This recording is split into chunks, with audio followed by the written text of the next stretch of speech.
Sehabis tahlil bersama dalam rangka memperingati haul Gus Dur yang kedua, Wali Paidi bersama warga berkumpul bareng ngopi bersama-sama. Mereka saling berkumpul 3-4 orang membicarakan dan mengenang Gus Dur. Dan diselingi adu argumen mengenai apa rahasia di balik sepak terjang Gus Dur di masa lalu. Wali Paidi tersenyum-senyum melihat tingkah laku mereka. Wali Paidi sendiri duduk-duduk bersama 4 orang dengan satu cangkir kopi besar berada di tengah. Mereka berlima joinan bersama-sama, indah dan rukun sekali. Paijo, tetangga Wali Paidi, mulai membuka pembicaraan dengan bertanya kepada Wali Paidi, "Kang, menurut sampean, gimana Gus Dur selama jadi presiden yang cuma sebentar itu?" Sebelum kita membahas tentang itu semua, alangkah baiknya kita mengulas lagi sejarah sebelum Gus Dur jadi presiden, jawab Wali Paidi. "Wah, sip iki Kang, gimana ceritanya?" kata teman-teman yang lain. "Dulu ada seorang kiai di daerah Blitar namanya Kiai Rohimi. Beliau ini ahli istikharah.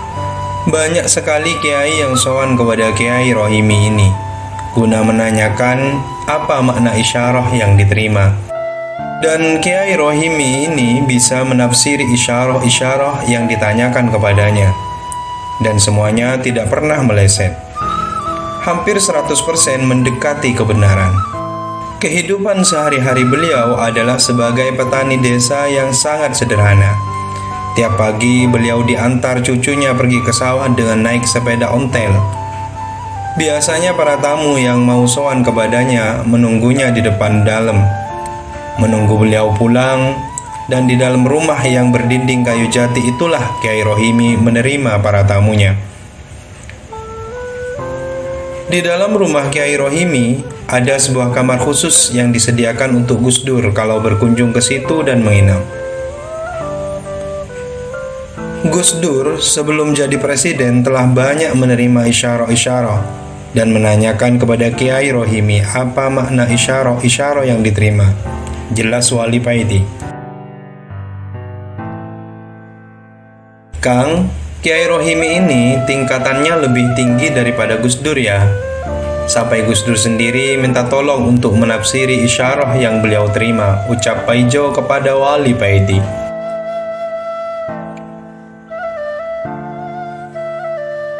"Tidak mesti begitu.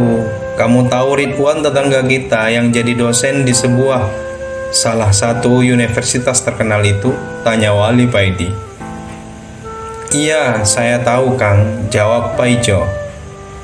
"Ketika ban mobilnya bocor, apa Pak Ridwan menambal ban mobilnya sendiri?" tanya Wali Paidi lagi.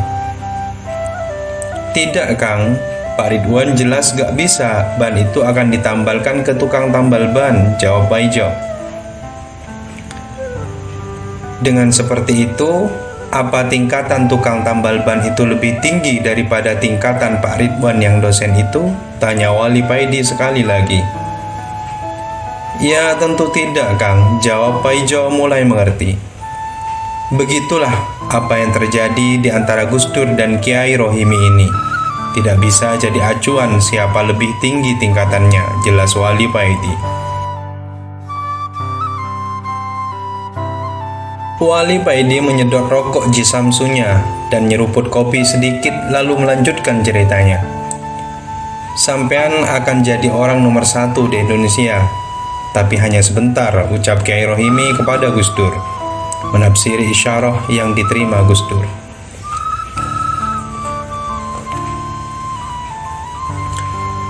"Berapa lama Kiai?" tanya Gus Dur. "Tidak sampai 3 tahun, jawab Kiai Rohimi. "Tugas yang sangat berat," ucap Gus Dur tanpa memperdulikan lama jabatannya. Iya, ini memang tugas yang sangat berat, Gus. Dan sampean akan diturunkan oleh rakyat sampean sendiri, kata Kiai Rohimi. Kalau ini memang tugas, biarpun sebentar tidak apa-apa, yang penting bermanfaat, ucap Gus Dur.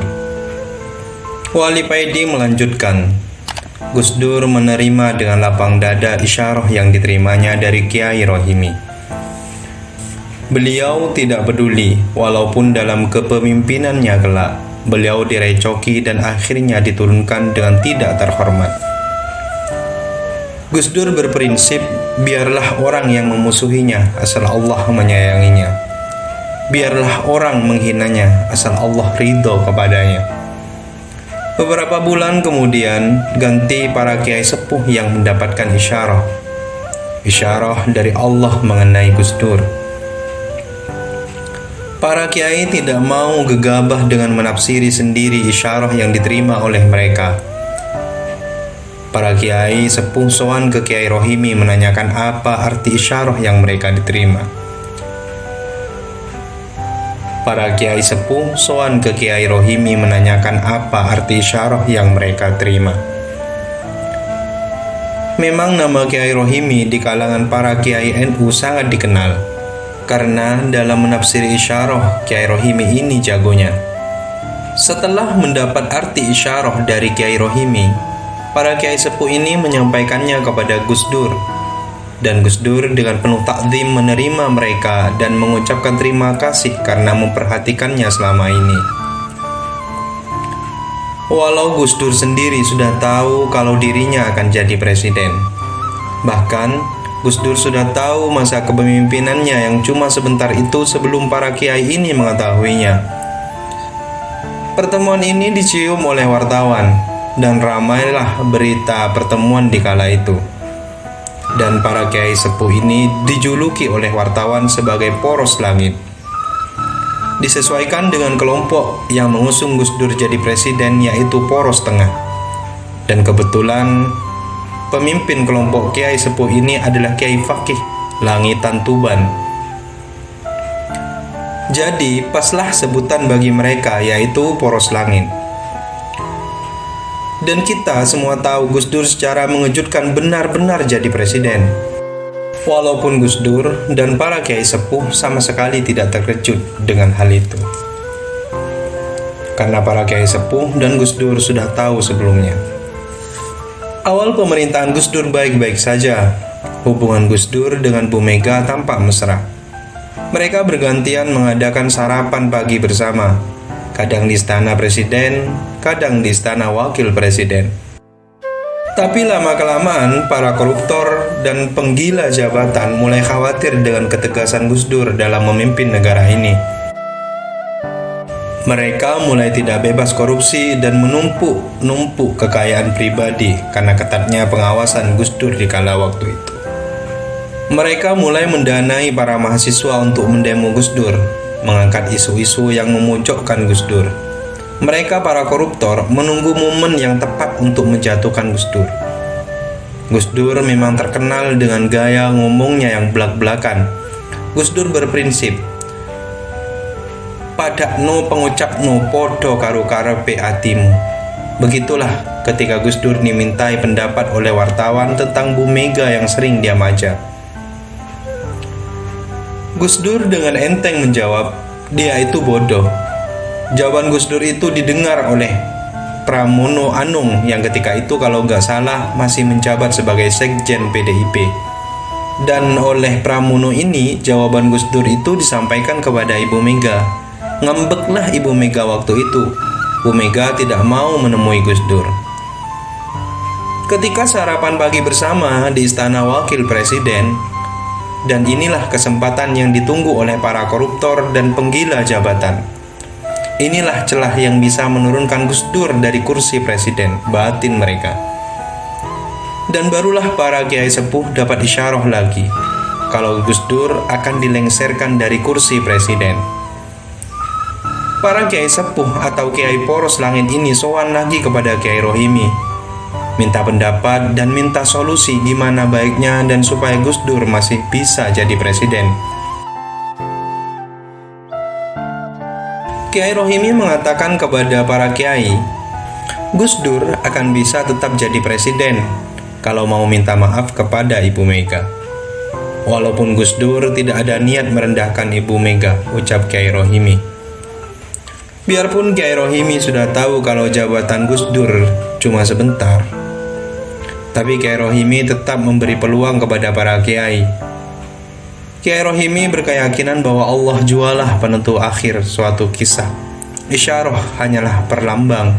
Para kiai kembali menemui Gus Dur dan menyampaikan apa yang diperoleh dalam isyarahnya, dan juga menyampaikan pesan Kiai Rohimi.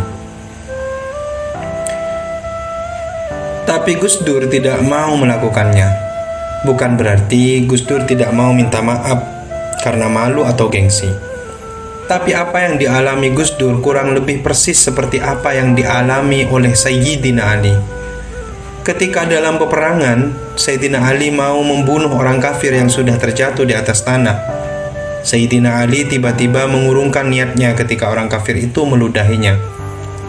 Orang kafir itu heran melihat Sayyidina Ali yang tiba-tiba urung membunuhnya. Dan orang kafir ini menanyakan hal tersebut. Sayyidina Ali menjawab, "Pertama aku berniat membunuhmu karena Allah. Tapi ketika kamu meludahiku, terbesit perasaan marah kepadamu. Maka aku urungkan niat membunuhmu karena ada niat selain Allah di hatiku." Gus Dur tidak mau minta maaf kalau niatnya karena ingin mempertahankan jabatan. Gus Dur tidak gila jabatan, dan Gus Dur memang sudah tahu kalau masa kepemimpinannya cuma sebentar. Kita semua tahu, Gus Dur akhirnya berhasil diturunkan dari kursi kepresidenan karena kasus yang dibuat-buat, yaitu kasus Bulog KD. Pak Ijo dan kawan-kawannya terdiam mendengar cerita Wali Paidi ini. Mereka merasa baru mendengar cerita Gus Dur dengan Kiai Rohimi. Mereka sangat penasaran. "Apakah Kang Paidi pernah bertemu dengan Kiai Rohimi?" tanya Pak Ijo penasaran. "Tidak pernah," jawab Wali Paidi santai dengan menyedot rokoknya. "Lalu sampean dapat cerita dari mana?" tanya Pak Ijo lagi makin penasaran. Wali Paidi tidak menjawabnya. Dia hanya tersenyum dan menyeruput selepek kopi lalu ngeloyor. Setelah cerita soal Gus Dur, Wali Paidi ngeloyor pergi. Dia berjalan terus tanpa memperdulikan arah dan tujuan. Berjalan terus sambil menikmati rokoknya. Sudah berapa lama dan seberapa jauh Wali Paidi berjalan, dia sendiri tidak tahu. Wali Paidi seperti tidak sadar, tiba-tiba saja hatinya dipenuhi zikir dengan Allah dan bersama Allah. Wali Paidi merasakan seakan-akan dia tidak berjalan di atas bumi. Dia seperti terbang, tubuhnya ringan dan hatinya dipenuhi kebahagiaan. Wali Paidi baru sadar ketika adzan subuh berkumandang. Dan dilihatnya di depan ada sebuah masjid yang semuanya terbuat dari bambu. Wali Paidi berhenti sebentar. Dilihatnya di dalam masjid sudah banyak sekali orang. Ada yang pakai jubah, pakai serban, ada juga yang pakai sarung dan berkopiah. Ada juga yang memakai celana tapi tetap juga pakai kopiah. Yang membuat Wali Paidi kagum adalah di dalam dan di luar masjid itu tidak ada lampu sama sekali.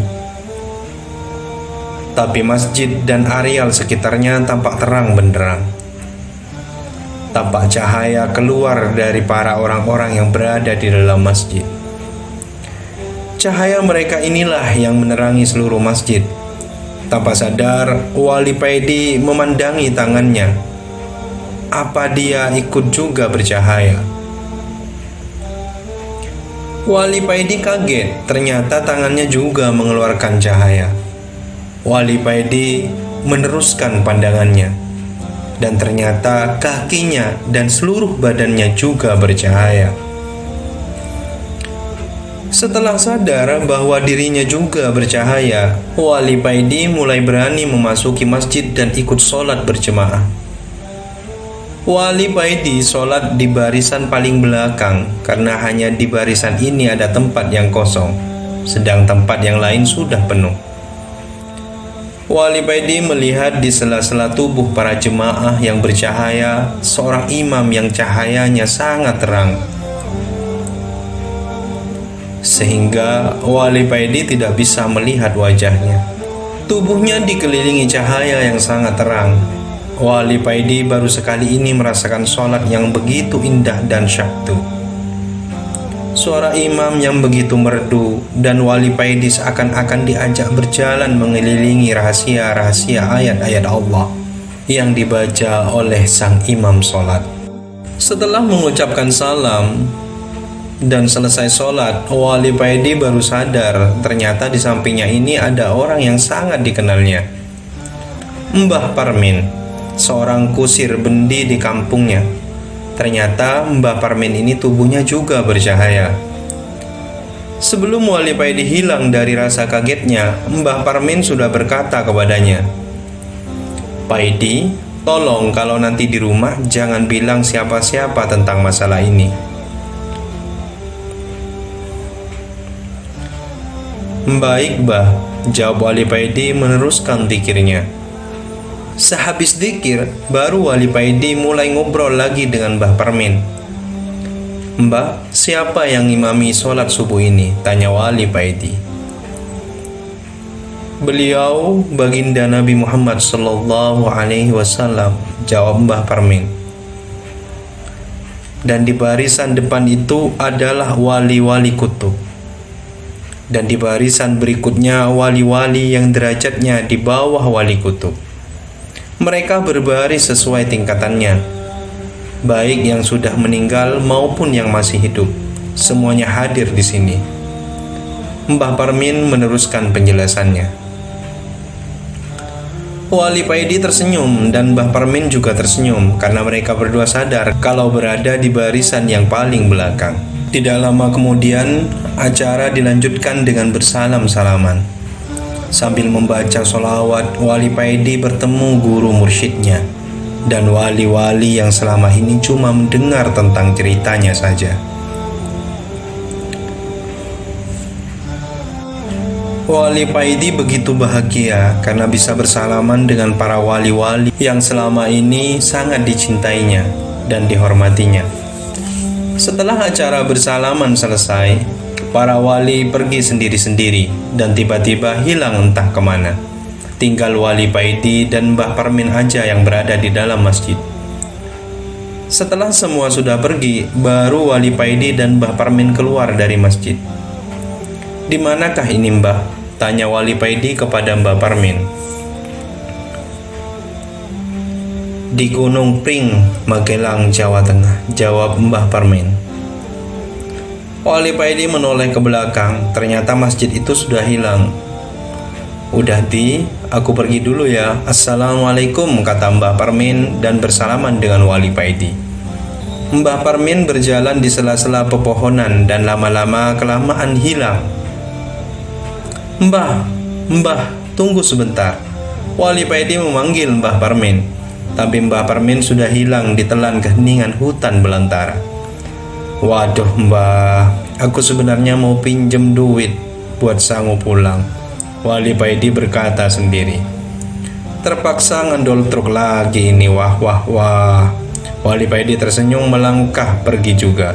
"Selama ada rokok dan kopi nggak masalah, syukur alhamdulillah," ucap Wali Paidi dengan mengeluarkan rokok dari selipan kopiahnya, lalu menyalakannya dan meneruskan perjalanannya. Wali Paidi tidak berani mencoba ilmu melipat bumi yang dimilikinya, karena Wali Paidi takut kesasar seperti waktu itu. Wali Paidi berjalan sambil mengenang kembali pertemuannya dengan para wali juga baginda Nabi barusan. Wali Paidi tidak dapat begitu jelas melihat wajah Rasulullah karena sangat terangnya nur cahaya yang terpancar dari tubuh Rasulullah. Wali Paidi masih ingat perkataan Rasulullah ketika acara bersalam-salaman tadi, bahwa bala atau adab Allah akan diturunkan. Para wali disuruh oleh baginda Nabi untuk bersiap-siap menerimanya sesuai dengan tingkatannya. Ketika bala atau adab turun, yang menanggung pertama kali adalah para wali-wali Allah sesuai dengan tingkatannya. Semakin tinggi derajatnya, semakin besar pula adab yang ditanggungnya. Para wali ini melakukan hal tersebut supaya ketika adab itu sampai kepada umat manusia lainnya, tinggal sedikit dan ringan. Masya Allah, betapa besar rasa cinta mereka kepada kita semua. Kadang bala atau adab Allah itu tidak sampai menimpa umat manusia karena sudah habis ditanggung para wali. Kalau bala atau adab Allah itu begitu besar dan luas, maka adab itu baru menimpa manusia. Dan bala atau adab yang paling ringan yang diterima oleh umat manusia adalah endas ngeluh gak ngerti sebabnya, kepala pusing tidak tahu penyebabnya, disertai dengan perasaan sedih dan galau yang tidak tahu penyebabnya juga. Tanpa terasa Wali Paidi sudah sampai di jalan raya dan dilihatnya ada sebuah truk yang melintas. Wali Paidi menyetup dan minta nunutan. Setelah dari pertemuan di Gunung Pring, Magelang, Jawa Tengah, Wali Paidi jatuh sakit karena perjalanan yang ditempuh Wali Paidi tidak semestinya. Wali Paidi pindah dari truk satu ke truk yang lainnya, kadang kehujanan, kadang kepanasan. Dan tubuh Wali Paidi tidak kuat menerima semua itu dan jatuh sakit. Wali Paidi terbaring dan tak berdaya di pembaringan. Badannya panas, matanya terlihat semakin cekung karena kurang tidur. Tapi senyumnya masih tetap sama, cerah dan menyenangkan seperti orang tidak sakit. Para tetangga satu persatu menjenguk Wali Paidi.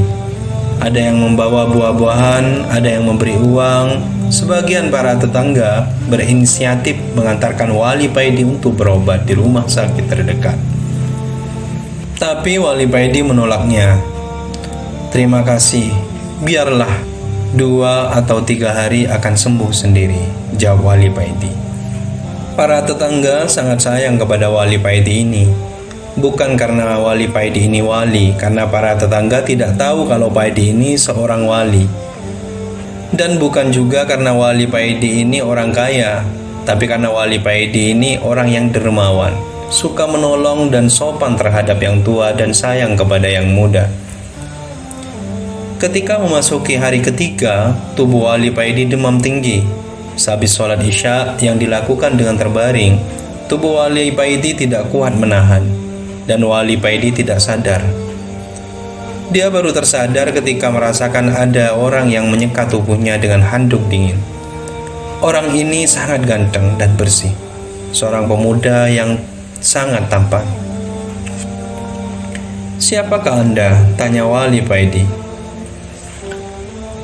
"Saya adalah amalan sholawat yang biasa sampean baca. Saya akan menjaga sampean sampai sembuh," ucap pemuda ini. Wali Paidi kaget mendengar penuturan pemuda ini.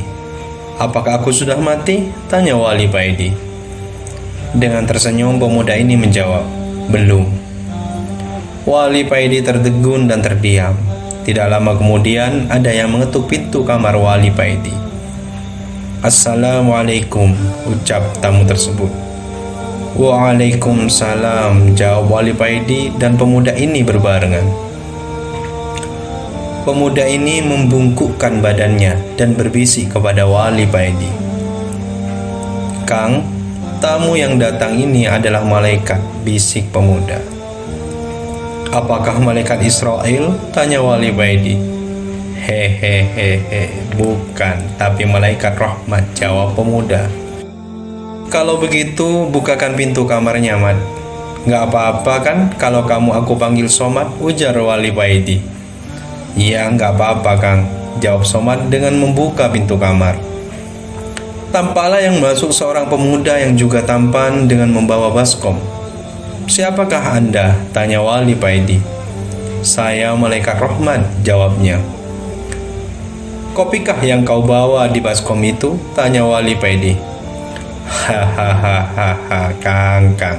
Somad tertawa mendengar pertanyaan Wali Paidi. Malaikat rahmat lalu meletakkan baskom di meja sebelah tempat tidur Wali Paidi lalu menjawab, "Bukan Kang, tapi air dari telaga Kausar guna diminum dan buat wudhu." Lalu malaikat yang berwujud pemuda tampan ini pamit, dan sekitar 5 menit kemudian datang tamu lagi. Ternyata baginda Nabi Muhammad SAW yang datang. Kamar Wali Paidi langsung harum semerbak. Wali Paidi berusaha bangkit, tapi Nabi menyuruhnya tetap berbaring. "Ali Firdaus, bergembiralah, karena derajatmu sudah dinaikkan oleh Allah," ucap Nabi kepada Wali Paidi. Nama Wali Paidi ini memang sebenarnya Ali Firdaus, tapi Nabi Khidir memanggilnya dengan sebutan Paidi, nama yang berasal dari kata faedah. Nabi Khidir berharap Wali Paidi ini menjadi orang yang berfaedah, karena sebaik-baik manusia adalah orang yang bermanfaat buat sesamanya, dan itu akhirnya terbukti. Wali Paidi yang mendengar perkataan Nabi ini hanya bisa menangis, tidak bisa berkata apa-apa. Dia hanya bisa menangis dan menangis lagi. Setelah Nabi keluar, datanglah Nabi Khidir. Beliau, Nabi Khidir, banyak menurunkan ilmu-ilmu hikmah yang luar biasa kepada Wali Paidi. Walaupun pertemuan Wali Paidi dengan Nabi Khidir ini begitu singkat, tapi ilmu yang didapat Wali Paidi sama dengan ilmu orang yang belajar selama 100 tahun. Berikutnya, datang silih berganti wali-wali yang dikenal Wali Paidi. Dan menjelang subuh, datanglah Mas Kiai Mursyid, guru dari Wali Paidi. Ketika Mas Kiai Mursyid datang, tubuh Wali Paidi sudah segar dan sehat. Mas Kiai Mursyid datang dengan membawa kopi dan rokok. Setelah sholat subuh berjemaah dengan Mas Kiai Mursyid, mereka melanjutkan dengan acara ngopi dan ngerokok bareng. Wali Paidi sekali lagi dapat ujangan-ujangan dari Mas Kiai Mursyid. Mas Kiai Mursyid sedikit membuka rahasia arsy, membuka jalan yang akan dihadapi Wali Paidi kelak. Dan setelah sholat duha, Mas Kiai Mursyid pulang. Memang para wali-wali Allah itu ketika sakit banyak mendapatkan ilmu hikmah yang luar biasa. Kita melihat mereka dengan pandangan kasihan karena sakit yang dideritanya. Tapi di balik itu semua, para wali-wali Allah sangat berbahagia ketika dirinya sakit. Semoga bermanfaat.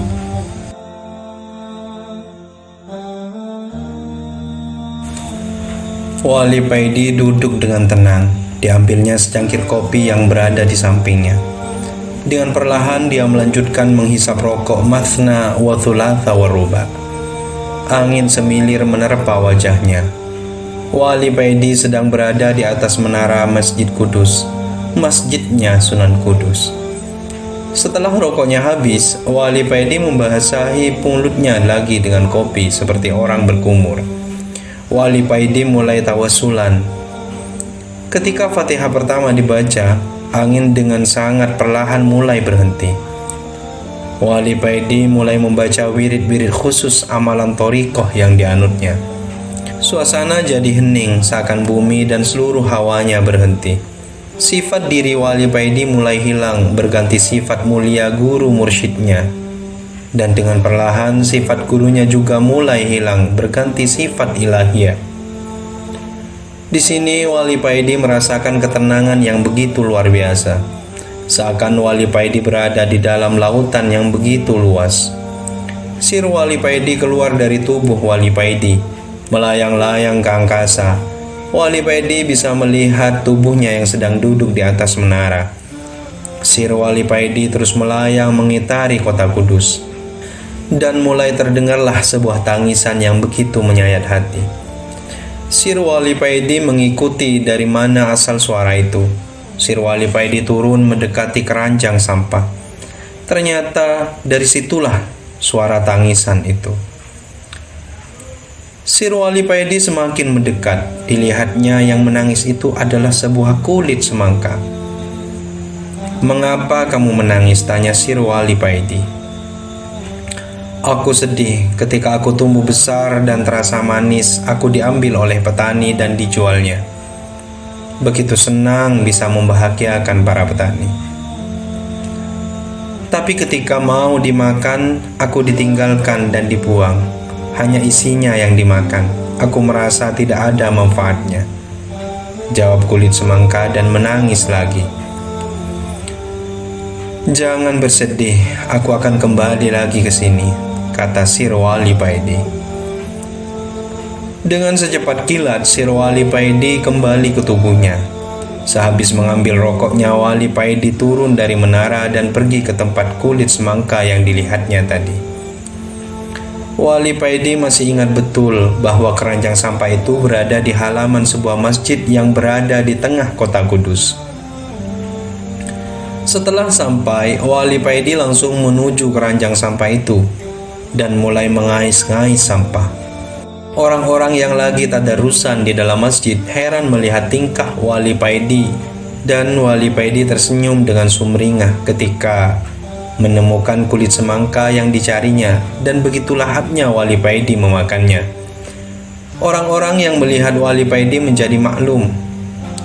Oh, ternyata orang gila toh batin mereka, dan melanjutkan kembali tadarusannya. Dengan masih mengunyah kulit semangka, Wali Paidi pergi meninggalkan masjid.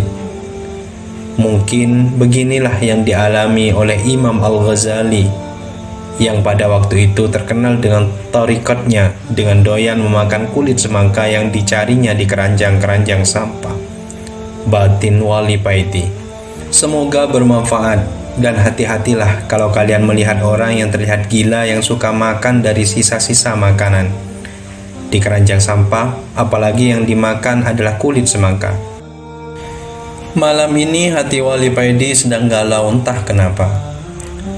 Mengapa tiba-tiba saja perasaan galau menghinggapi hati Wali Paidi dan kepalanya tiba-tiba saja pusing. Pasti ini ada yang ngerasani. Wali Paidi menselonsorkan kakinya lalu menyandarkan tubuhnya di tiang langgar miliknya. Ketika Wali Paidi mau beranjak dari duduknya, datanglah seorang tamu yang langsung nyelong masuk mendekati Wali Paidi. Ketika si tamu sudah dekat dengan Wali Paidi, tiba-tiba saja, wacuh, wacuh. Si tamu dengan semangat meludahi Wali Paidi. Wali Paidi kaget bukan kepalang. Siapa si tamu ini? Kok tiba-tiba saja meludahi aku? Batin Wali Paidi. Huek, huek, cuh. Si tamu meludah lagi. Kali ini mengenai mata Wali Paidi. Wali Paidi diam saja. Dengan ujung bajunya dia mengusap ludah yang mengenai wajahnya. Bekacak pinggang si tamu ini mengangkat wajahnya lalu menunduk lagi dan wecuh, si tamu mengeluarkan semua ludahnya. Wajah Wali Paidi jibrat ludah semua. Wali Paidi mulai menangis. Dengan perlahan Wali Paidi mengusap lagi wajahnya. Lalu dengan lembut Wali Paidi bertanya kepada si tamu, "Siapakah Tuan?" Si tamu dengan tersenyum menjawab, "Aku adalah malaikat yang disuruh mengujimu, karena orang-orang banyak memuji kalau kamu adalah orang yang sabar. Makanya Allah menyuruhku untuk membuktikan apakah benar pujian orang terhadapmu. Dan ternyata benar, kau memang orang yang sabar." Jawab orang itu lalu ngeloyor pergi. Wali Paidi hanya tertegun. Dan tidak begitu lama datang lagi orang yang sangat perlente. Wajahnya ganteng, gagah dan memakai setelan jas dan berdasi. Sungguh gagah dan ganteng sekali. Setelah turun dari mobil mewahnya, si tamu mendekati Wali Paidi dan dengan tersenyum si tamu ini duduk di dekat Wali Paidi. "Mas, maaf mengganggu sebentar. Bisa minta duitnya, Mas? ATM saya tadi hilang." "Buat beli bensin, Mas," kata si tamu. Wali Paedi memandang si tamu dengan heran. "Minta berapa?" tanya Wali Paedi. "Sedikit mas, 1 juta saja," jawab si tamu. "Wah, kalau segitu gak punya aku," jawab Wali Paedi. "Ya berapa saja, pokoknya ada," pinta si tamu. Wali Paedi agak ragu, tapi dia membuang jauh-jauh perasaan itu. Bagaimanapun, dia harus menolong orang yang butuh pertolongan. Gak peduli siapapun itu. Wali Paedi menurunkan kopiahnya dan mengambil uang dari selipan kopiahnya. Tanpa dihitung, dia menyerahkan semua. Dengan tersenyum sumringah, si tamu menerima uang pemberian Wali Paedi. "Terima kasih, ternyata benar pujian orang-orang terhadapmu. Kamu adalah orang yang dermawan," kata si tamu. "Siapakah Tuan?" tanya Wali Paedi.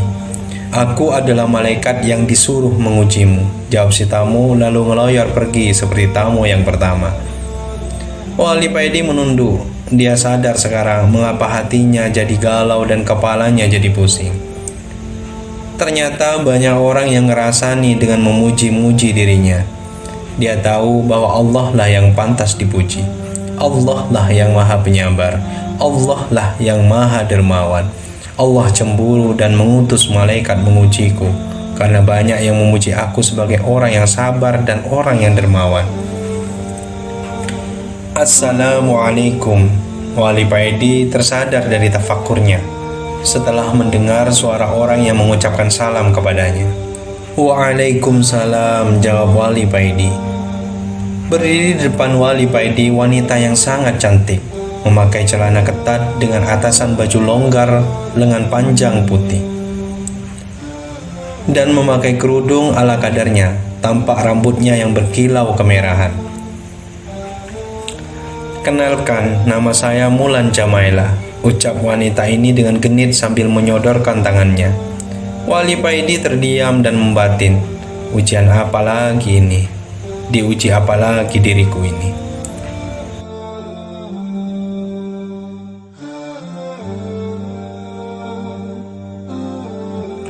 Wali Paedi adalah anak ketiga dari 3 bersaudara. Dia anak terakhir. Kakaknya yang pertama namanya Soleh, dan sekarang dia jadi kiai di daerah Kediri. Punya pondok salaf kecil yang hanya ramai ketika bulan Ramadan. Sudah menjadi budaya kalau bulan Ramadan banyak santri dari pondok lain yang ngaji posoan hanya untuk menghantamkan beberapa kitab. Karena kalau ngaji pas bulan Ramadan, ngaji kitabnya super cepat yang bertujuan memang untuk menghatamkan, bukan untuk kepemahaman. Soleh, kakaknya Wali Paedi ini memang sangat cerdas dan pintar. Sejak lulus madrasah ibtidaiyah setingkat SD,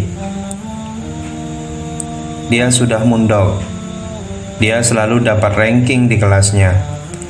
Sehingga tidak heran ketika dia lulus, dia diambil menantu seorang kiai di daerah Kediri. Dan setelah ayah mertuanya ini wafat, dialah yang meneruskan menjadi pengasuh pondok pesantren peninggalan mertuanya. Sedang kakak perempuannya menjadi istri seorang kiai besar di daerah Jawa Tengah. Kakaknya ini memang cantik, kulitnya putih seperti ibunya, dan wajahnya elok kearap-arapan seperti bapaknya.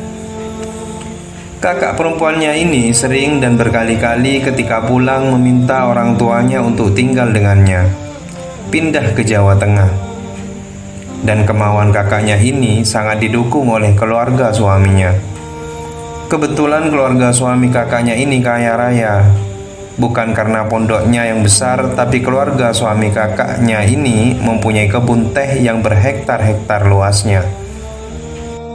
Tapi orang tuanya tidak mau menerima tawaran kakak perempuannya ini. Mereka sudah bahagia melihat anak mereka bahagia. Itu alasan mereka. Kakak perempuan Wali Paedi ini juga sejak kecil sudah berangkat mondok di pesantren di daerah Jawa Tengah. Dan ketika lulus, kakaknya ini diambil menantu oleh pengasuh pondoknya. Sedangkan sejak kecil, Wali Paidi selalu di rumah. Ketika ditawari untuk mondok, dia tidak mau. Wali Paidi masih ingin berbakti kepada orang tuanya. Karena orang tuanya sudah tua, Wali Paidi tidak tega kalau meninggalkan orang tuanya sendirian tanpa siapa-siapa yang selalu siap membantunya. Wali Paidi sudah sangat senang melihat kakaknya telah menjadi orang semua. Tapi ketika Wali Paidi sudah lulus aliyah, dia disuruh abahnya untuk mondok. Abahnya bermimpi bertemu dengan Sunan Gunung Jati yang menyuruhnya untuk memondokkan anaknya. Ibunya yang sebenarnya menentang keras keinginan abahnya. Ibunya ini tidak tega melihat Wali Paidi pergi sendirian di tempat yang jauh. Ibunya ini sangat sayang dan memanjakan Wali Paidi. Tapi abahnya tetap bersikukuh untuk tetap memondokkan Wali Paidi. Keputusan abahnya tidak bisa diganggu-gugat. Abahnya ini memang keras dan tidak mau mengalah kalau mengenai hal-hal yang bersifat akidah. Walaupun di hal lain yang tidak bersifat akidah, abahnya ini sering mengalah terhadap ibunya. Berangkatlah Wali Paidi mondok ke Jombang sesuai petunjuk Sunan Gunung Jati yang disampaikan melalui abahnya. Pondok Wali Paidi ini pondok yang sangat istimewa. Santrinya sedikit tapi rata-rata pintar dan alim semua. Anak-anak yang mondok di sini rata-rata sejak Tsanawiyah sudah disuruh menghafalkan Al-Quran, dan kebanyakan mereka ketika lulus sudah bisa hafal Al-Quran. Dan ketika memasuki aliyah baru diajarkan ilmu nahwu dan shorof. Pengasuh pondok Wali Paidi ini orangnya terlihat biasa, perawakannya kecil dan kulitnya agak hitam karena seringnya beliau pergi ke sawah. Tapi menurut kabar dari santri-santri yang didengar oleh Wali Paidi, bahwa kiai pengasuh ini sebenarnya adalah seorang wali yang mastur atau wali yang tersembunyi. Ketika Wali Paidi sowan dengan abahnya ke pengasuh pondoknya, abahnya ini bilang kepada Mbah Kiai, "Mbah Yai, saya titipkan anak saya kepada sampean. Saya pasrah dan ridho dengan apapun yang akan Mbah Kiai lakukan terhadap anak saya. Andai Mbah Kiai menyembelihnya pun saya ikhlas." Enggih, insya Allah anak sampean ini jadi orang yang bermanfaat, ujar Mbah Kiai. Lalu Wali Paidi diantar abahnya ke kamar pondoknya. Abahnya berkata kepada Wali Paidi, "Nak, aku memondokkan kamu ini bukan bertujuan membuatmu supaya pintar, tapi aku pingin kamu mondok ini belajar akhlak yang baik kepada kiaimu. Apapun yang diperintah kiaimu, laksanakan dan ikhlas. Andai kiai menyuruhmu memotong tanganmu pun, kamu harus melakukannya, tanpa harus bertanya apa alasannya." "Inggih Abah," jawab Wali Paidi. Keesokan harinya, Wali Paidi dipanggil oleh Abah Yai ke dalam. Bergegaslah Wali Paidi menemani Abah Yai. Setelah bersalaman, Wali Paidi duduk di lantai. Di depannya Abah Yai duduk dengan bersandarkan tembok. Kaki kanan diangkat dan tampak di selipan jari tangan Abah Yai terselip rokok kretek gudang garam hijau. "Paidi, kamu mondok di sini gak usah ikut belajar ngaji. Percuma, otakmu gak akan kuat untuk menghafalkan Al-Quran, apalagi belajar nahwu dan shorof," ucap Abah Yai. Wali Paidi terdiam, hatinya merasa terpukul dan sedih. Tidak dinyana kiainya akan berkata seperti itu. Walau pesan abahnya kepada dirinya, kepintaran bukan tujuannya untuk dipondokkan, tapi ucapan kiainya ini begitu menghujam hatinya. "Mengapa? Apa kamu gak terima? Kalau kamu gak terima dan gak mau mondok di sini, ya pulang saja," kata kiainya dengan cuek. Setelah menghisap rokoknya, kiai berkata lagi, "Abahmu menitipkan kamu kepadaku ini supaya mendidikmu, menjadikanmu sebagai orang yang bermanfaat. Dan aku lihat kamu ini gak cocok untuk belajar. Gak ada manfaatnya karena otakmu yang kendor itu. Aku melihat kamu ini lebih pas kalau menjadi kacung di sini, membantu bersih-bersih dalam dan membantu memudahkan santri-santri lain untuk belajar di sini. membersihkan kamar mereka, menatakan sandal mereka, mengisi bak kamar mandi dan sebagainya. Wali Paidi terdiam, hatinya marah bercampur sedih. Dia sangat sedih dibilang otaknya kendor, tapi dia teringat pesan abahnya untuk manut atas apapun perintah kiainya. "Bagaimana? Apa kamu sanggup menjadi kacung di sini?" ucap kiainya lagi. "Enggih Kiai," jawab Wali Paidi pelan. "Kalau begitu mulai sekarang kamu bersih-bersih dalam, habis itu bersih-bersih pondok," ucap kiainya. Sejak saat itu, Wali Paidi selama di pondok hanya menjadi kacung bagi santri yang lain. Pertama, dia agak uring-uringan menjalankan perintah kiainya ini. Tapi lama-kelamaan hatinya menjadi sadar. Dia ini sebenarnya juga belajar menjalankan perintah kiainya dengan baik dan benar. Cuma perintah bagi dirinya saja yang berbeda. Dia disuruh melayani santri yang lain, sedang santri yang lain diperintah untuk belajar dengan tekun, sama-sama menjalankan perintah kiai.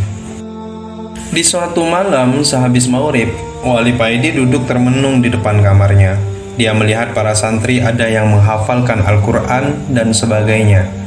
Yang lain bermusyawarah membahas permasalahan nahwu dan shorof. Hati Wali Paidi menjadi gundah. Dia merasa sangat bodoh dan gak bisa apa-apa.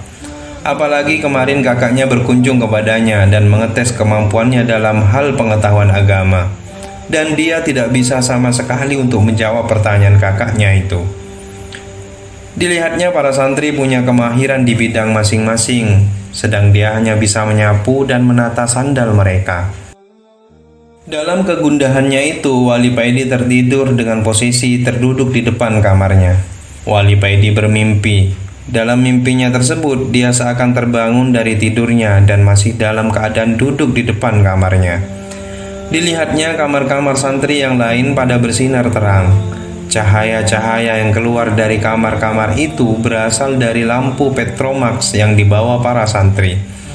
Terpancar kegembiraan dari wajah para santri karena mempunyai lampu di tangan mereka. Sedang di kamar Wali Paidi tidak mengeluarkan cahaya karena Wali Paidi tidak mempunyai lampu Petromax seperti mereka. Tapi tiba-tiba ada cahaya yang keluar dari dalam kamar Wali Paidi. Cahaya itu begitu sangat terang sehingga cahaya-cahaya yang keluar dari kamar yang lain seakan meredup terkena cahaya dari kamarnya ini. Cahaya itu mendekati Wali Paidi. Setelah cahaya itu mendekat, dilihatlah sebuah lampu Petromax yang dibawa seseorang. Wali Paidi melihat sebuah tangan yang begitu putih dan halus memegang lampu Petromax itu. Wali Paidi mengarahkan pandangannya ke atas. Wali Paidi begitu terkejut dan begitu terharu setelah tahu siapa yang membawa lampu Petromax itu. Diceritakan pada edisi yang lalu, dalam kesedihannya Wali Paidi duduk tertidur dan bermimpi melihat seluruh teman-temannya yang membawa lampu Petromax. Tampak sinar yang terang benderang di kamar masing-masing santri karena lampu Petromax yang mereka bawa. Sedangkan di kamar Wali Paidi ini tidak ada bersinar. Wali Paidi menunduk, dia merasa dirinya kotor dan tidak berguna. "Ya Allah, aku pasrahkan diriku padamu. Aku ridho dengan ketentuanmu kepadaku." Lalu tiba-tiba ada sinar yang lebih terang keluar dari kamar Wali Paidi. Sinar itu begitu terangnya sehingga sinar-sinar yang keluar dari kamar santri yang lain seakan meredup. Wali Paidi melihat tangan yang begitu halus memegang lampu Petromax keluar dari kamarnya. Ketika berada di hadapannya, Wali Paidi mendongak ke atas. Wali Paidi begitu terharu melihat yang membawa lampu tersebut. "Antah misbahus suduri, ya Rasulullah. Antah misbahus suduri," jerit Wali Paidi. Dilihatnya Rasulullah tersenyum kepadanya seakan beliau berkata, "Kamu jangan bersedih hati, aku akan membimbingmu." Rasulullah lalu duduk di samping Wali Paidi dan mengangkat lampu Petromax itu tinggi-tinggi. Sinar yang terpancar itu menyebar dengan lembut menyinari seluruh pondok. Wali Paidi terbangun ketika azan Isya berkumandang. Hati Wali Paidi dipenuhi kebahagiaan. Damai hatinya dirasakan menjalar ke seluruh tubuhnya. Tubuhnya menjadi segar dan ringan. Masih terasa kesejukan senyum Rasulullah kepada dirinya. Keesokan paginya, Wali Paidi dipanggil Kiai. Setelah mandi dan berpakaian rapi, Wali Paidi sowan ke Kiai. Dilihatnya Kiai sudah menunggunya di depan dalam. Di depannya ada meja bulat dari kayu jati. Di atasnya ada 2 cangkir kopi. Dan ada 2 bungkus rokok gudang garam hijau dan jisamsu. Kiai mempersilahkan Wali Paidi duduk. Diminum kopinya, ucap Kiai. Enggih, jawab Wali Paidi. Kiai lalu mengambil rokok gudang garamnya dan menyalakannya. Semenit kemudian, asap rokok dan kopi mengepul di sekeliling mereka. Itu jisamsu rokokmu, dinyalakan saja, perintah Kiai. Enggih, jawab Wali Paidi lalu menyalakan rokoknya. Terjadi keheningan di antara mereka. Kiai hanya diam. Sesekali beliau mengucapkan kalimat tasbih. Wali Paidi hanya menunduk. Lalu Kiai berkata lagi kepada Wali Paidi, aku sengaja bersikap keras kepadamu, supaya kamu tidak bergantung kepadaku. Aku ingin kamu lebih bergantung kepada Allah secara langsung. Kiai menghisap rokoknya dalam-dalam, lalu berkata lagi, dan lagi, kelak kedudukanmu itu akan lebih tinggi daripada kedudukanku. Aku tidak mengizinkanmu ikut belajar itu karena kamu lebih cocok mempelajari ilmu hikmah. Tapi bukan aku yang mengajarkan hal itu. Kelak gurumu dari Tulungagung yang mengajarkan hal itu kepadamu. Wali Paidi mengangguk. Walau kiainya ini terang-terangan mengatakan kalau kedudukannya kelak akan lebih tinggi di hadapan kiainya, Wali Paidi mengangguk. Walau kiainya ini terang-terangan mengatakan kalau kedudukannya kelak akan lebih tinggi di hadapan kiainya ini, Wali Paidi semakin hormat. Hatinya diliputi ketawaduan yang begitu kuat kepada kiainya ini. Mimpimu tadi malam jadikan kekuatan dalam hatimu, ucap Kiai singkat. Wali Paidi agak terkejut mendengar ucapan kiainya ini. Ternyata Kiai mengetahui mimpiku tadi malam, batin Wali Paidi. Dan ciri orang ahli hikmah. Kiai berhenti. Setelah menyeruput kopinya, Kiai melanjutkan kata-katanya. Hatinya tidak pernah lupa kepada Allah. Hatinya dipenuhi dengan Allah. Lantunan zikir yang berputar-putar di dalamnya, kata Kiai, lalu berdiri mendekati Wali Paidi. Kiai menaruh tangannya di dada Wali Paidi. Penuhi hatimu dengan Allah, kata Kiai. Bergemuruhlah hati Wali Paidi. Hatinya berzikir dengan sendirinya, Allah, Allah, Allah, secara terus-menerus. Wis, sekarang waktunya kamu bersih-bersih dalam dan pondok, perintah Kiai lalu masuk ke dalam. Wali Paidi berdiri dan beranjak dari dalam menuju kamarnya yang mengambil sapu lidi, lalu mulai menyapu halaman pondok dan juga menata sandal para santri yang berserakan di depan kamar. Hati Wali Paidi terus berzikir. Kadang suara sapunya ketika digerakkan ke tanah berbunyi seakan ikut berzikir, mengiringi zikir Wali Paidi. Sejak itu Wali Paidi begitu tekun dan begitu tawaduk melayani para santri. Sikap Wali Paidi yang begitu mengalah dan manut saja ketika disuruh-suruh para santri menjadikannya banyak santri yang kurang ajar kepadanya. Suatu ketika ada santri yang hafal Al-Quran, menggoda Wali Paidi dengan sangat kelewatan. Lalu tiba-tiba saja hafalannya hilang. Santri yang hafid ini bingung karena ujian kelulusannya sebentar lagi diujikan. Dan syarat kelulusannya adalah harus hafal Al-Quran 30 juz. Peristiwa hilangnya hafalan santri ini akhirnya dilaporkan kepada Kiai. Suruh dia minta maaf kepada Paidi dan jangan diulangi lagi kekurang ajaran kepada Paidi. Kalau diulangi lagi, bisa hilang hafalannya secara permanen, kata Kiai. Jawaban Kiai ini dilaporkan kepada santri yang hafid tersebut. Dengan menangis, santri ini minta maaf kepada Wali Paidi.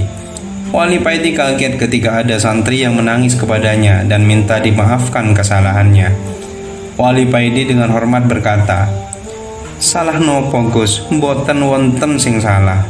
"Salah apa Gus? Tidak ada yang salah." Santri ini tetap saja menangis di hadapan Wali Paidi. Enjeh, saya maafkan. kata Wali Paidi walau tidak mengerti apa permasalahan yang terjadi. Dan atas kehendak Allah, hafalan santri tersebut berangsur-angsur kembali lagi. Memang benar kata Allah, barang siapa memusuhi waliku, aku mengumumkan perang padanya. Begitulah yang terjadi terhadap santri yang hafid ini. Allah yang tidak terima atas perlakuannya terhadap Wali Paidi, walau Wali Paidi merasa biasa saja. Sejak peristiwa itu, para santri tidak berani lagi bersikap kurang ajar kepada Wali Paidi. Malah mereka menganggap Wali Paidi sekarang sebagai sesepuh pondok, wakil kiai dalam pondok. Wali Paidi bersikap biasa saja. Dia tiap pagi tetap menyapu halaman pondok dan menata sandal para santri. Hatinya tetap biasa saja, tidak merasa hebat atau merasa rendah diri. Baginya, ketika menyapu halaman pondok dan menata sandal para santri, itulah waktu ia bercakap dengan Allah. Wali Paidi tidak tahu apa yang dialaminya saat ini. Dia sering mendengar benda-benda yang berada di sekitarnya sama berzikir. Mulai sapu lidi yang biasa dipergunakannya, sandal para santri yang ditatanya, semuanya pada berzikir. Sampai suatu pagi, Wali Paidi dipanggil Mbah Romo Kiai. Dan seperti biasanya, Mbah Romo Kiai menemui Wali Paidi di teras dalam didampingi kopi plus rokok kretek kesayangannya. Setelah menyuruh Wali Paidi untuk meminum kopinya dan memberinya rokok, Mbah Romo Kiai berkata, "Nak, apa yang kamu alami itu hal yang wajar saja. Kamu jangan risau. Setiap orang yang belajar membersihkan hatinya dan mengajaknya untuk berzikir setiap saat, maka akan mengalami seperti apa yang kamu alami sekarang. Bahkan mendengar lolongan anjing pun akan terdengar seperti suara orang yang berzikir. Itu semua pantulan dari hatimu. Kamu pasti ingat dengan hadis yang menceritakan ketika Nabi mendengar kerikil yang dipegangnya sama berzikir." "Enggih Kiai," tutur Wali Paidi. "Besok kamu berangkatlah ke Malang. Berziarahlah ke makam Habib Abdullah Bilfaqih dan ayahnya, Habib Abdul Qadir Bilfaqih. Tapi sebelum kamu duduk, bacalah salam ini," kata Romo Kiai sambil menyerahkan secari kertas kepada Wali Paidi. Wali Paidi dengan takzim menerima kertas kecil pemberian Romo Kiai. "Bacalah," perintah Romo Kiai. "Salamullah ya sa'adah," dan seterusnya. Wali Paidi membacanya dengan melakukan salam tersebut. Salam itu memang sudah umum dan setiap kuburan wali banyak tergantung ucapan salam itu. Andai nanti ketika kamu sudah sampai di makam Habib dan Habib tidak berada di makam, maka ketika Habib mendengar ucapan salammu itu, insya Allah Habib akan kembali pulang ke makamnya dan menemui kamu, ucap Romo Kiai menjelaskan. "Enggih Kiai," jawab Wali Paidi. "Kamu naik sepeda motor si Sofyan saja," perintah Kiai. Sofyan adalah putra Romo Kiai. Besoknya Wali Paidi berangkat ke Malang ke pemakaman umum Kasin. Romo Kiai berkata, makam Habib Abdullah dan Habib Abdul Qadir berada di pemakaman umum Kasin. Hanya itu petunjuk dari Romo Kiai. Sedangkan Wali Paidi tidak tahu di mana daerah Kasin itu. Wali Paidi tidak berani bertanya jelas kepada Romo Kiai karena menjaga tata krama. Wali Paidi manut dan berusaha melaksanakan perintah Romo Kiai tanpa banyak bertanya dan protes. Sesampai di Malang, Wali Paidi langsung menuju alun-alun kota Malang. Setelah memarkirkan sepedanya, Wali Paidi celingak-celinguk mencari tukang parkir. Tidak lama kemudian ada tukang parkir yang menghampirinya. Wali Paidi lalu bertanya kepadanya di mana daerah Kasin itu. Setelah mendapat penjelasan dari tukang parkir tersebut, Wali Paidi langsung berangkat ke daerah Kasin sesuai petunjuk yang diterimanya. Kira-kira 10 menitan, Wali Paidi sudah berada di daerah Kasin. Sekarang tinggal mencari di mana letak pemakaman umum Kasin. Batin Wali Paidi. Wali Paidi bertanya-tanya kepada orang-orang yang ditemuinya. Ternyata menurut keterangan mereka, pemakaman umum Kasin ada 2. Wali Paidi lalu menerangkan kalau dia berniat ziarah ke makam Habib Abdullah Bilfaqih dan abahnya Habib Abdul Qadir Bilfaqih. Setelah mendapat petunjuk yang jelas mengenai arah-arah ke makam, Wali Paedi melanjutkan perjalanannya. Tapi Wali Paedi tetap tidak dapat menemukan makam tersebut. Karena ketika sudah dekat, ada saja orang yang menunjukkan arah yang salah. Jadinya Wali Paedi muter-muter saja di wilayah Qasin. Setengah jam lebih Wali Paedi berputar-putar di wilayah Qasin. Karena setiap Wali Paedi bertanya, jawabannya berbeda-beda. Wali Paedi gundah hatinya, badannya tiba-tiba terasa capek semua. Dia lalu menghentikan sepeda motornya di tepi jalan. Dia turun dari sepeda. Sejurus kemudian Wali Paedi mengeluarkan rokoknya dan menyalakannya. Di tengah-tengah merokok, Wali Paedi mulai tawassulan. Setelah selesai, Wali Paedi berkata dalam hatinya, "Mbah Habib Abdul Qadir, Mbah Habib Abdullah, saya mau ke makam panjenengan. Tolong tunjukkan di mana makam panjenengan," batin Wali Paedi. Lalu Wali Paedi naik sepeda motornya dan mulai melanjutkan perjalanannya. Wali Paedi mengikuti apa kata hatinya. Kira-kira baru berjalan 50 meter, Wali Paedi mencium bau harum semerbak. Alhamdulillah, makam Mbah Habib sudah dekat, batin Wali Paedi. Wali Paedi mengikuti bau harum yang diciumnya dan tidak begitu lama akhirnya Wali Paedi sudah berada di depan makam umum Qasin. Wali Paedi berputar dan masuk makam dari samping. Tampak di tengah makam ada bangunan kecil yang atasnya ada kubahnya yang berwarna hijau. Di bawah kubah inilah makam Habib Abdul Qadir Bilfaqih dan putranya Habib Abdullah Bilfaqih. Ketika berada tepat di depan makam yang ada pagar stainlessnya, Wali Paedi membaca salam yang dicatatkan oleh romo kiainya. Salamullah ya sa'adah minar rahmani, dan seterusnya, ucap Wali Paedi. Baru satu bait dibaca, hawa di sekitar Wali Paedi terasa sudah lain dari yang tadi. Saking terkejutnya, Wali Paedi sampai terdiam sebentar. Lalu dia melanjutkan membaca syair salam itu sampai selesai. Wali Paedi menunduk dengan penuh takzim. Wali Paedi merasa ada dua sosok yang agung mengawasinya. Wali Paedi menunduk dengan penuh takzim. Wali Paedi merasa ada dua sosok yang agung mengawasinya dari dalam. Setelah selesai membaca syair salam, Wali Paedi beranjak mendekat ke makam dan duduk memulai membaca tahlil. Baru saja Wali Paedi duduk, tiba-tiba seakan ada suara beduk yang ditabuh. Dum, diiringi hawa yang menerpa tubuh Wali Paedi. Ketika hawa itu menerpa tubuh Wali Paedi, seluruh tubuh Wali Paedi serentak berzikir, Allah, Allah, Allah. Wali Paedi membaca tahlil diiringi dengan suara beduk. Dum, Allah, Allah, Allah. Dum, Allah, Allah, Allah. Ketika hawa itu menerpa Wali Paedi, serentak seluruh tubuhnya berzikir. Wali Paedi menyelesaikan pembacaan tahlilnya tepat azan maghrib berkumandang. Wali Paedi berjalan mundur ketika keluar dari makam. Dia langsung menaiki sepedanya mencari masjid terdekat. Wali Paedi mengikuti adzan yang didengarnya. Dia berniat untuk sholat di masjid terdekat. Tapi semakin Wali Paedi mendekat, suara adzan itu terdengar semakin menjauh. Akhirnya Wali Paedi memutuskan untuk putar balik mencari masjid yang lain. Wali Paedi merasa masjid yang dituju tidak mau menerimanya.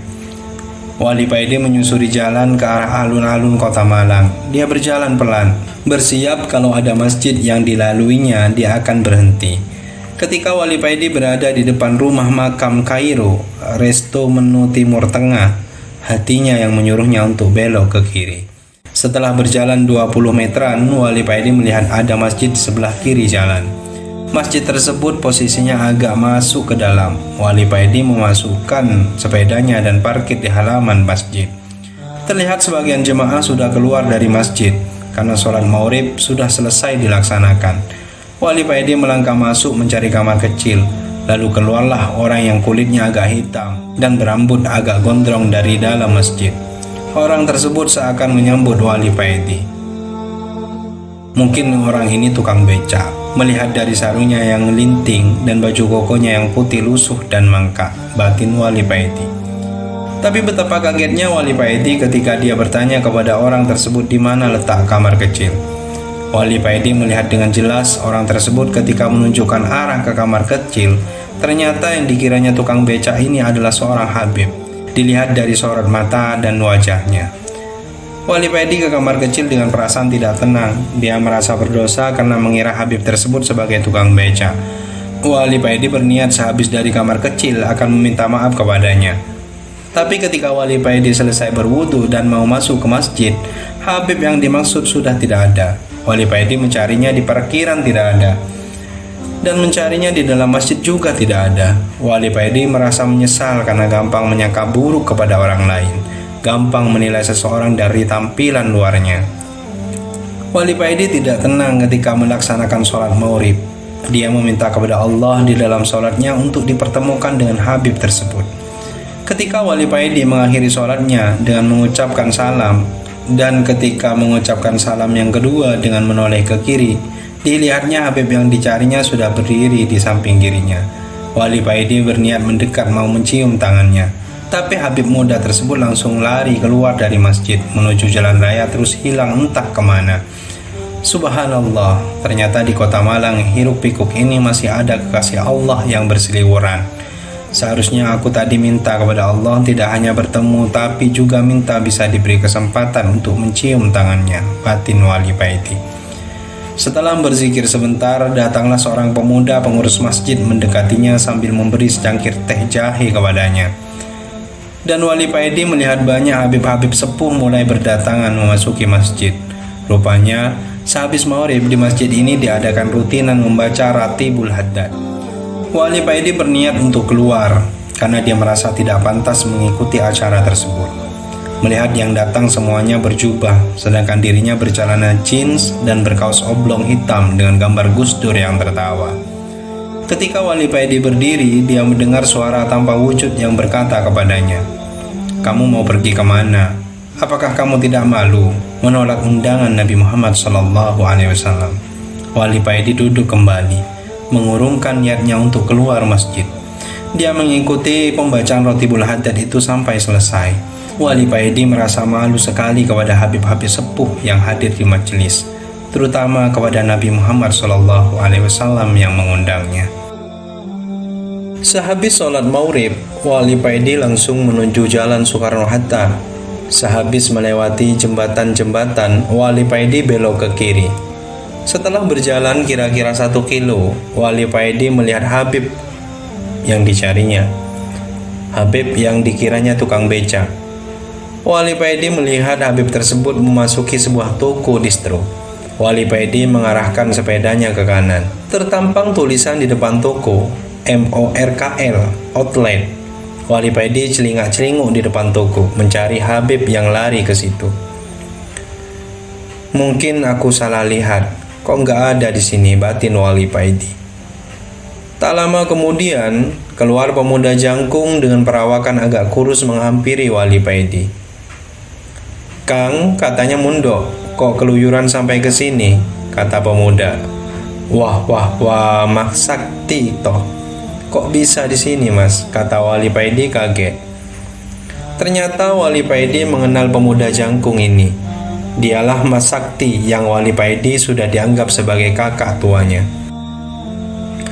Walau umur Mas Sakti ini di bawah umur Wali Paidi, setelah saling mengolok-ngolok, Mas Sakti mengajak masuk ke dalam toko. "Ayo ngopi di atas aja, Kang," ajak Mas Sakti dengan menaiki tangga menuju ke atas toko. Wali Paidi dan Mas Sakti melanjutkan obrolannya sambil ngopi. Kadang mereka tertawa lepas dan kadang di sela-sela obrolan mereka berdua bilang, "Amin, amin." Wali Paidi meselonjorkan kakinya dan merebahkan tubuhnya. Di depannya duduk Mas Sakti sambil membaca koran bekas. "Baca apa, Mas?" tanya Wali Paidi. "Ini baca Ahmad Dhani di demo," jawab Mas Sakti. "Soal apa, Mas?" tanya Wali Paidi lagi. "Ini Ahmad Dhani pas konser menginjak lafaz Allah. Kan logo dewa itu ada rangkaian lafaz Allah. Sedang lantai panggungnya ada gambar besar logo dewa yang ada lafaz Allah tersebut," jawab Mas Sakti. "Menurut sampean gimana, Mas?" tanya Wali Paidi. Mas Sakti terdiam agak lama. Setelah menaruh korannya dan menyeruput kopinya, Mas Sakti menyalakan rokok milnya, kemudian berkata, "Menurut syariat, dan ini salah. Tapi hakikatnya kita semua ini berdiri di atas lafaz Allah, jawab Mas Sakti. Maksud dan contoh jelasnya gimana Mas? Tanya Wali Paidi. Mas Sakti berdiri memanggil temannya yang ada di bawah. Ping, tolong ambil kacamata di bawah terus bawa ke sini, kata Mas Sakti. Tidak lama kemudian datang teman Mas Sakti dengan membawa kacamata dan menyerahkan kepada Mas Sakti. Kamu pakai kacamata ini, ucap Mas Sakti sambil menyerahkan kacamatanya. Wali Paidi duduk dan memakai kacamata yang diberikan oleh Mas Sakti. Ya Allah, Allahu Akbar, jerit Wali Paidi. Dalam pandangan Wali Paidi, seluruh dinding toko dan lantainya terangkai lafaz Allah. Wali Paidi mengarahkan pandangannya ke bawah. Lantai yang didudukinya yang terangkai banyak lafaz Allah yang banyak sekali. Wali Paidi agak ketakutan melihat ini semua, dan Wali Paidi juga melihat nafas yang keluar dari hidung Mas Sakti membentuk lafaz Allah. Dalam pandangan Wali Paidi, seluruh permukaan bumi ini ada rangkaian lafaz Allah. Wali Paidi dengan berlinang air mata menyerahkan kembali kacamata kepada Mas Sakti. Mas Sakti menerimanya dengan tersenyum. Kemudian dia berkata, andaikan hijab hati kita dibuka oleh Allah, maka seluruh benda dan seluruh permukaan bumi terangkai lafaz Allah. Betapa tidak punya malunya kita kalau kita berbuat maksiat di atas rangkaian lafaz Allah, mungkar kepadanya sedangkan kita berada di atas buminya. Wali Paidi semakin terseduh-seduh, dan tidak bisa dicegah Wali Paidi menangis dengan kerasnya. Wali Paidi terdiam di atas distro MORKL. Mas Sakti dengan tersenyum memperhatikan Wali Paidi di depannya. Hening yang sangat lama menghinggapi mereka. Tidur aja dulu di sini, Kang, ucap Mas Sakti. Nanti aja, belum ngantuk Mas, jawab Wali Paidi. Tapi tidak lama kemudian Wali Paidi merasakan kantuk yang sangat berat. Dan tidak dapat dicegah, Wali Paidi pun akhirnya tertidur. Dalam tidurnya, Wali Paidi bermimpi yang seakan-akan tidak bermimpi. Karena di dalam mimpinya, Wali Paidi seakan duduk di depan Mas Sakti sama persis seperti dalam keadaan terjaga. Tiba-tiba ada suara bler, bler, bler di depan toko. Wali Paidi berdiri dan berjalan ke jendela toko. Wali Paidi melihat kakak Mas Sakti datang dengan naik Harley. Dengan memakai jaket dan celana hitam, kakak Mas Sakti ini turun dari mogenya. Wali Paidi tersenyum ketika melihat kakak Mas Sakti ini mencopot helmnya. Potongan rambutnya itu keren habis. Samping kanan dan kiri dicukur habis. Tinggal tengah sampai belakang dibiarkan panjang. Wali Paidi dalam mimpinya cuma terdiam. Dia melihat Mas Sakti turun menyambut kakaknya. Tidak lama kemudian mereka berdua naik ke atas toko. Wali Paidi maju dan mencium tangan kakak Mas Sakti. Ini toh Wali Paidi. Ucap kakak Mas Sakti. Engge Mas, engge, niki larane, jawab Mas Sakti. Setelah ngopi dan merokok sebentar, terdengar suara lagi. Bler, bler. Rupanya ada Harley lagi yang datang. Itu Bang Yik Terongan udah datang. Ayo berangkat. Ayo kamu ikut juga, kata kakak Mas Sakti kepada Wali Paidi. Wali Paidi berboncengan dengan Yik Terongan, sedang Mas Sakti berboncengan dengan kakaknya. Wali Paidi seumur-umur baru kali ini merasakan naik Harley yang kecepatannya sangat tinggi. Wali Paidi merasakan dalam mimpinya seakan-akan jalan yang dilaluinya ini menuju ke langit. Mereka berempat baru berhenti ketika di depannya berdiri dengan megah sebuah istana yang sangat indah. Wali Paidi, Yik Terongan, Mas Sakti dan kakaknya turun dengan segera dan berjalan ke arah istana. Wali Paidi melihat bumi. Dilihatnya dari atas tampak berselimutkan cahaya biru. Lapisan ozon batin Wali Paidi. Kakak Mas Sakti mendekati Wali Paidi dengan menepuk-nepuk pundaknya Wali Paidi. Kakak Mas Sakti ini berkata, "Apa yang kamu lihat itu memang banyak yang menyebutnya sebagai lapisan ozon. Sebenarnya lapisan biru yang mengitari bumi ini adalah cahaya iman yang terpancar dari hati setiap orang Islam. Kalau iman umat muslim semakin tipis, maka lapisan biru itu juga akan menipis, dan cahaya matahari akan langsung masuk menerobos bumi. Kalau cahaya iman sudah habis, maka terjadilah kiamat," jelas Kakak Mas Sakti kepada Wali Paidi. Setelah menjelaskan tentang lapisan ozon, Kakak Mas Sakti ini mengajak Yetrongan dan adiknya untuk masuk ke dalam istana. "Kamu belum waktunya masuk, jaga motor aja di luar," ucap Kakak Mas Sakti kepada Wali Paidi. "Hahaha, santai aja, sebentar lagi sampean boleh masuk," olok Mas Sakti. "Siap bos," ucap Wali Paidi. Setelah mendapat banyak karunia di Malang, Wali Paidi kembali ke pondoknya. Mbah Kiai yang tahu kedatangan Wali Paidi merasa sangat senang dan langsung menyuruh santri untuk memanggil Wali Paidi dan menghadap kepadanya. Wali Paidi yang mendengar titah gurunya itu langsung pergi ke dalam. "Assalamualaikum," ucap Wali Paidi ketika berada di depan dalam. "Waalaikumsalam," jawab Mbah Kiai dari dalam. Wali Paidi maju dan mencium tangan gurunya, tangan yang lembut dan wangi. "Ayo duduk." Mbah Kiai mempersilahkan Wali Paidi untuk duduk. Setelah duduk, Wali Paidi melihat wajah gurunya ini. Keyakinan Wali Paidi ini memang beda dengan keyakinan para murid pada umumnya. Kebanyakan para murid tidak berani menatap wajah gurunya ketika menghadap, karena hal tersebut bagi mereka termasuk tindakan yang kurang sopan. Tapi pendapat Wali Paidi lain. Dia lebih suka melihat wajah gurunya, karena baginya melihat wajah orang yang soleh adalah ibadah, dan tentu ada barokah di dalamnya. Keyakinan atau kedua pendapat ini sama benar, tinggal niatnya saja yang perlu ditata. Wali Paidi melihat wajah gurunya ini begitu bersinar dan begitu bersih, seakan-akan gurunya ini akan berpergian. Teringat ini, Wali Paidi langsung menangis sesungguhkan.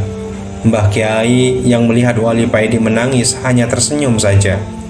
Lalu beliau berkata kepada Wali Paidi, "Apa yang kamu lihat dan yang kamu rasakan itu benar. Aku memang akan pergi memenuhi panggilan Allah. Waktunya sudah dekat. Aku sebentar lagi akan meninggalkan dunia ini." Wali Paidi tetap menunduk dan terus menangis. Mbah Kiai lalu berkata lagi, "Nak, nanti malam pergilah kamu ke belakang pondok. Setelah mencapai sungai, duduklah di situ. Tunggulah teman Abah. Belajarlah kamu kepadanya, dan yang penting kamu manut dan jangan banyak bertanya," pesan Mbah Kiai. "Inggih Kiai," jawab Wali Paidi. "Apa yang kamu alami di Malang semuanya aku tahu. Jadilah itu sebagai tonggak keimananmu, dan kamu sudah bertemu dengan saudara-saudara seperjuanganmu. Kelak kalau kamu bertemu mereka kembali, sampaikan salamku kepada mereka." Mbah Kiai lalu berdiri mendekati Wali Paidi. Beliau menepuk-nepuk punggung Wali Paidi. "Sekarang kembalilah ke pondok. Nanti malam laksanakan apa yang kuperintahkan," ucap Mbah Kiai lalu masuk ke dalam. Setelah Mbah Kiai sudah tidak terlihat, Wali Paidi keluar dari dalam. Walau Mbah Kiai sudah tidak ada, Wali Paidi keluar dalam tetap dengan membungkuk dan berjalan mundur. Malam harinya, Wali Paidi melaksanakan apa yang diperintahkan kiainya.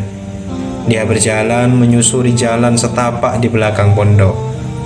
Setelah tiba di sungai, Wali Paidi duduk di tepian sungai. Tiada henti hati Wali Paidi berzikir.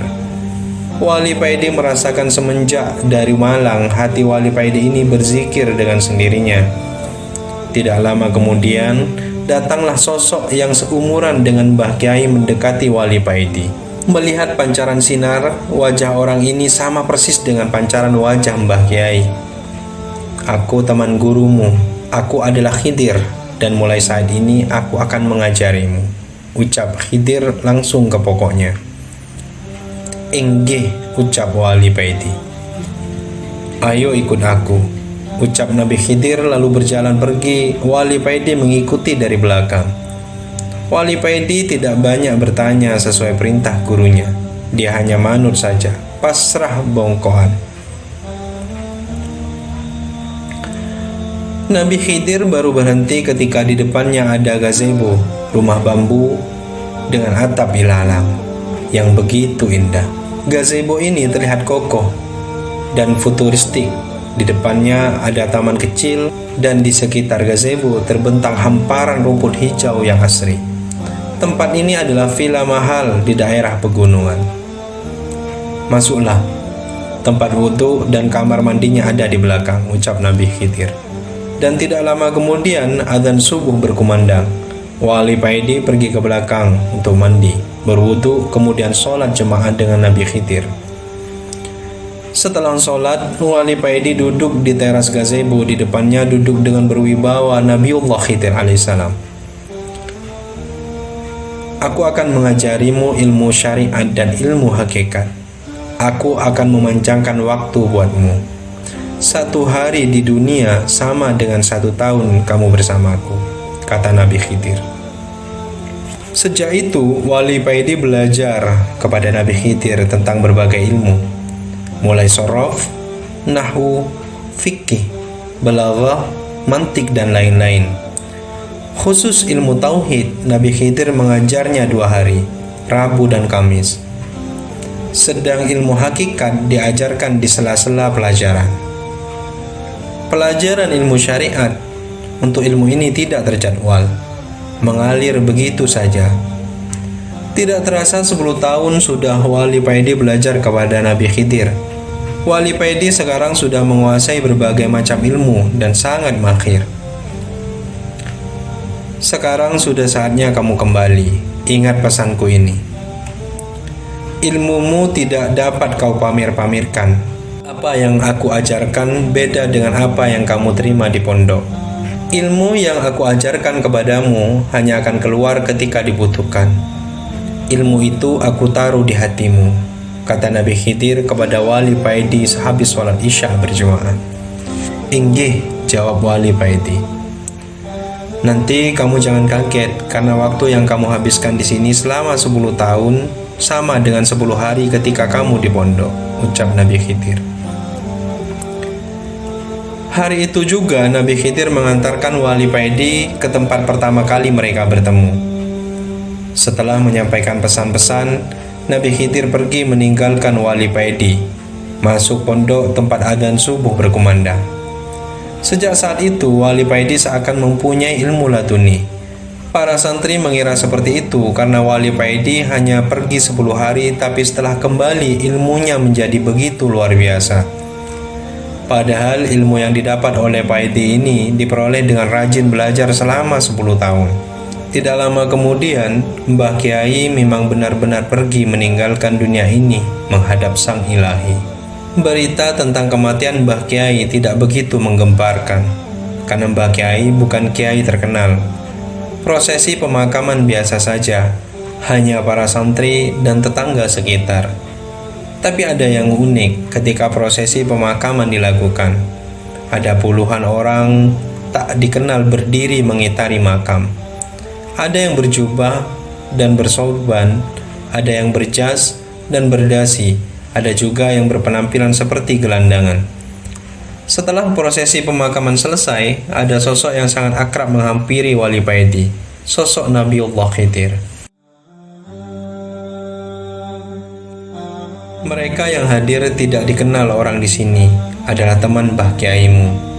Mereka semua ini waliullah. Dan aku bersama mereka telah sepakat menunjuk kamu sebagai ganti dari gurumu, kata Nabi Khidir. Wali Paidi tertegun tidak bisa berkata-kata. Lalu Nabi Khidir berkata lagi kepadanya, kamu sekarang menjadi wali badal, wali pengganti. Wali Paidi pertama diberitahu oleh Nabiullah Khidir kalau dia adalah wali pengganti. mengalami kekagetan yang lumayan menggoncangkan dirinya.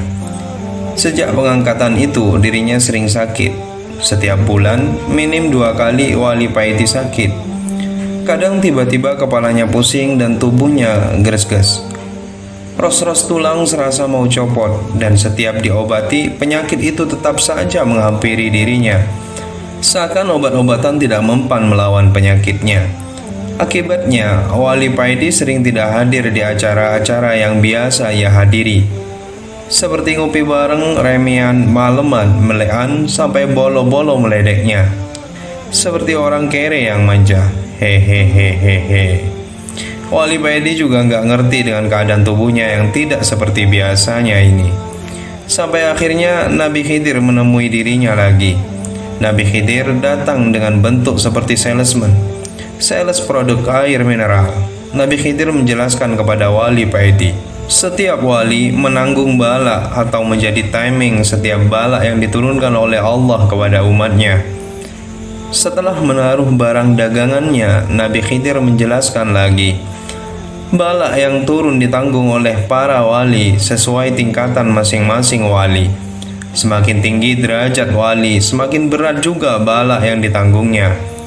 Dulu almarhum Habib Abu Bakar As-Segaf ketika meninggal perutnya ketahuan bolong karena menanggung bala umat yang dinaunginya. Beliau adalah wali kutub, pemuka dan sultan para wali. Sedang tanggungan bala yang paling ringan adalah sakit kepala, awak geris-ges seperti yang kamu alami itu. Wali Paidi manggut-manggut. Dia mengerti kalau dia adalah wali pemula, wali pengganti, wali badal seperti pemain cadangan dalam sepak bola. Matur suwun, maklum, wali anyar-anyaran jadinya manja, ucap Wali Paidi. Nabi Khidir berkata lagi, bersikaplah biasa seperti orang yang tidak sakit. Mereka para wali juga mengalaminya, tapi mereka menyembunyikannya. Nabi Khidir berdiri lalu beranjak pergi. Baru berjalan beberapa langkah, Nabi Khidir menoleh dan berkata lagi, oh iya, setiap ada orang yang memuji-mujimu, kamu juga akan merasakan sakit seperti itu. Wali Paidi terdiam. Dia menyeruput kopinya lagi dan mengambil 1 batang rokok dan menyalakannya. Enak-enak merokok lewatlah Nabi Ilyas di samping Wali Paidi yang menyamar sebagai penjual gorengan.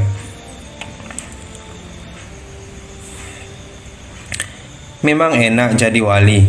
Hehehehe, kata Nabi Ilyas setengah berlari menyusul Nabi Khidir.